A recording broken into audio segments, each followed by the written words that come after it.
So these are the 4 books we're going to discuss in today's video. And just to get some housekeeping out of the way, when I read all 4 of these books, at the time I was reading them, I didn't know pretty much anything about any of these authors. Why am I saying that? I'm saying that because the fact of the matter is you can learn and get edified from people you don't even know, people that you might not necessarily agree with on everything in regards to Christian doctrine. So the reason I want to say that first and foremost is for that reason as well. And the second reason is I'm just saying that to say I'm not necessarily endorsing everything these people teach, okay? The fact of the matter is, even still to this day, I haven't done extensive research into all of these people, but we're just going to be talking about these specific books. Now, this is a really interesting book. It was about probably 10 years ago. My best friend basically recommended this book to me. He basically was reading this book at the time, and I think he had read some other books or was in the process of reading some other books from this guy. And he basically said, you know what, get this book. It's a great read. And I basically took the plunge, got the book, like I said already, didn't know much about this guy. And I started reading it. And I remember basically messaging my friend, talking to him as soon as I read the first couple of pages, basically saying, wow, it's almost like this guy was in my mind. And it's sort of funny when you think about it, because the things he's talking about to start the book are basically what's in your mind. And I remember reading this book, thinking to myself, this is a great explanation about a Christian living in a sinful world and the sinful nature, the sinful desire, the sinful temptations that we'll actually go through.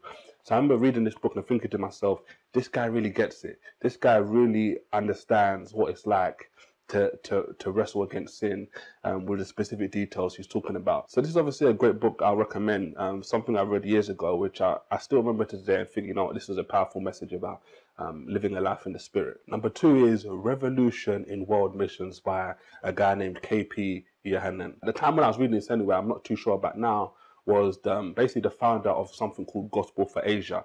And I remember reading this book as a new Christian. This book, I believe I actually got this for free on the internet. I remember reading this book and just feeling very empowered. These are the kind of stories I really love. This is a guy, if I remember correctly, he grew up in Asia, basically. And he basically took the call to start becoming an evangelist and evangelizing out to people in his nation. And I remember reading this book, the descriptive nature of this book. It always reminded me of, like I was reading through the book of Acts. This was just a guy, an evangelist, who went out to preach to a nation that wasn't the most receptive to the gospel for whatever reason, okay?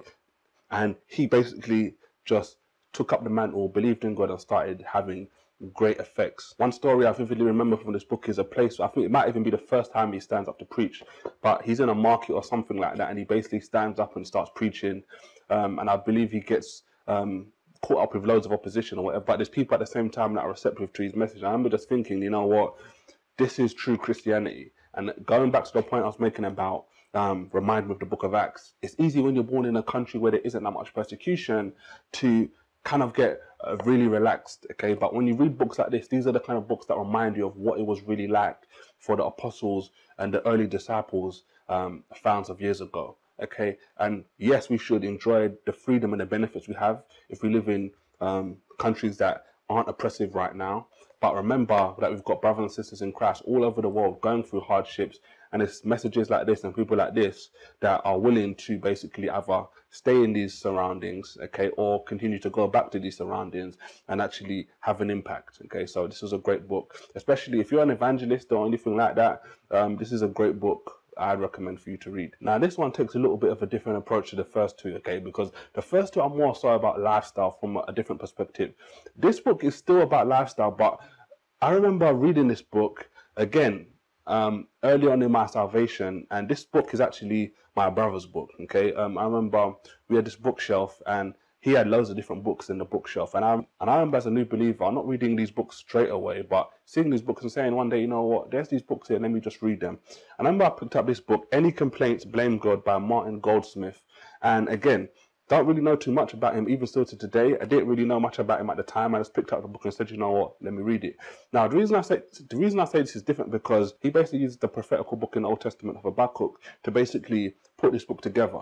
And really, when you think about it, in some senses, it's like a Bible study, step by step. But at the same time, he's using the book of Habakkuk, the prophet Habakkuk, to kind of highlight that, look, we as a nation, we as people tend to blame God when things go wrong, okay? Now, we can see this all over the world, but especially with Christians, okay? Whenever things go wrong or whenever we run into hardship, or whenever things don't happen the way we want them to happen. Like Habakkuk did in his writings, it's the same thing we tend to do, and we have the capabilities of doing, which is, God, why is this happening? Why are you doing this to me, God? God, why haven't you acted, etc. Okay, and the point I guess he concludes with in this book is, like God said to the prophet Habakkuk, be patient, wait, write down what I've said to you, because at an appointed time, what I'm going to say is going to happen, or what I've said is going to happen. So really, in a nutshell, to wrap up this book, it's a book that tells you, look, trust in God, have faith in God and the things he said to you. And at some point, if you continue to be patient, God is actually going to do exactly what he says. Now, this is a great one to close with. This is a book called Betrayed by a guy named Stan Telchin. Now, I didn't know much about this guy either, but one thing I will recommend is, now after reading this book, I remember emailing once or twice. I can't actually remember why I emailed him at the time. Maybe it was just to talk more about his story or something along those lines, but I remember he didn't actually get back to me at the time. I believe his wife got back to me or something along those lines. We had a quick discussion, etc. Okay, I'm not going to go into much detail about that, but I remember he didn't get back to me. I believe his wife got back to me because he was going through something at the time. I'm not going to get into that because it's personal. But again, like I talked about with Revolution World Missions, about these are the kind of stories I love about people. These at the same time are great stories I love as well for a different reason. I remember this book impacted me so much. This was my brother's book as well, and I've one of those books on the bookshelf I referenced earlier. But this book, I remember I enjoyed it so much, I even got my now wife to read it as well. I recommended she read it as well. Now this is a book about a guy, this Jewish guy, I believe he's rich or something close to that, and his daughter basically becomes a Christian. And just like so many different stories you've heard, he sets out and says, you know what, why does my daughter believe in Jesus? We're Jewish, obviously, we don't believe Jesus is the Messiah, etc.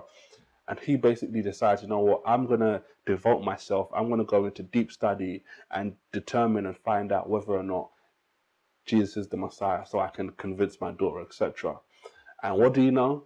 By the grace of God, what happens, as this guy continues to seek for truth and seek for the truth and seek for answers, he basically becomes a Messianic Jew, a convert for Christ, and it's so powerful. And these are great books for a number of reasons, but one reason I'll say anyway is, maybe right now you're in a position where you may be the only Christian in your family or in your near surroundings, and you might be thinking that's a bad thing, but I want to just say, look, it's stories like this that always should encourage you and say, you know what, just because there's only one Christian, you don't know what powerful thing you can do to impact others, okay?